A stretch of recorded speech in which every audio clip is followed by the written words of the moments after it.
મહોત્સવ દરમિયાન પાટીદાર અગ્રણીઓ વચ્ચે વિવાદ થયો હતો। અલ્પેશ કથિરિયા અને આયોજક વચ્ચે થયેલી બોલાચાલીની ઓડિયો ક્લિપ વાયરલ થઈ। ખોડલધામના સભ્ય અલ્પેશ કથિરિયાને સન્માન ન મળ્યા હોવાની પણ વાત થઈ।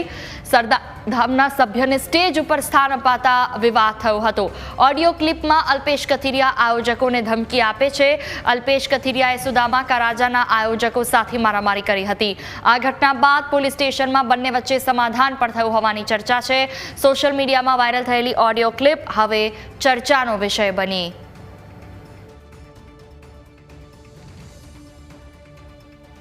સાહેબ ખોટું લાગ્યું મને મેસેજ મળ્યો આશિષ ડોંડા તરફથી।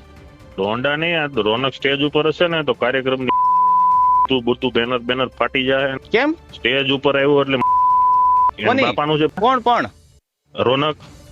રોનક એટલે આપે છે? કોણ આપે તો પૈસા? સ્પોન્સર લાવ્યા છે અમે। હાલો હે સ્પોન્સર લાવેલા છીએ અમે। હા તો ઈ જો ઉપર રાખીને અમને નીચે બેહાડે તો હું સમજે હું એના મનમાં ઈ। પણ તમારું સન્માન થઈ ગયું હતું પરમ દિવસે સાંજે પણ?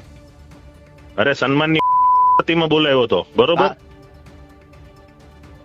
આરતી બધે ડોક્ટર બધે નીચે જતા ને, જોધાણી સાહેબ સાથે સહિત ડેપ્યુટી મેયર નીચે હતા। અરે ઓલો પીધલો ભીકડિયા ઉપર હતો, સરદારધામ ઉપર હતું, ખોડલધામ ની તમે સમજો હું તમારા મનમાં? કાંઈ વાંધો છોડો બની ગયા એવું છે। કોણ ભાઈ બની ગયું? ભાઈ નો ક્યાં પ્રશ્ન જ આવે છે? હા તો જોવો ને, સાંજે જોઈ લ્યો। તમે આવી જાઓ સાંજે આરતીમાં તમારે સન્માન રહી ગયું આવી જાઓ, બીજું શું બાકી? મને મનમાં રાખતા નથી કે કોઈ સન્માન રહી ગયું અપમાન કરવા। વધુ માહિતી સાથે મારી સાથે અમિત જોડાયા છે।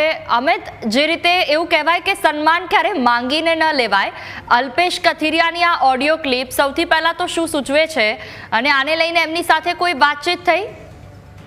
હજી ચોક્કસથી આ સમગ્ર મામલે જયારે વાત કરવામાં આવે તો હજી ભાજપના શહેર અધ્યક્ષ પરેશ પટેલ અને તેમની સાથે અન્ય ભાજપના હોદ્દેદારો ગણેશ મહોત્સવના 8મા દિવસે સુદામા કા રાજા મોટા વરાછામાં આયોજન થયું હતું, ત્યાં દર્શન માટે ગયા હતા અને તે જ સમયે આજે સ્ટેજ પર આરતી કરવા માટે ભાજપના શહેર અધ્યક્ષ તેમજ અન્ય કાર્યકર્તા અને સરદારધામના આગેવાનો અને અન્ય અગ્રણીઓને બોલાવવામાં આવ્યા હતા અને ખોડલધામના અગ્રણીઓને સ્ટેજ પર બોલાવવામાં આવ્યા ન હતા। અને આ સમગ્ર મુદ્દે સરદારધામ અને ખોડલધામ વચ્ચેનો વિવાદ ફરીથી સપાટી પર આવ્યો હોય તેવું સ્પષ્ટપણે લાગી રહ્યું છે। જે ઓડિયો ક્લિપ વાયરલ થઈ છે તેમાં અલ્પેશ કથિરિયા સ્પષ્ટપણે એવું બોલી રહ્યા છે કે સરદારધામના કાર્યકર્તાઓને ઉપર બેસાડે છે અને ખોડલધામના કાર્યકર્તાઓને નીચે।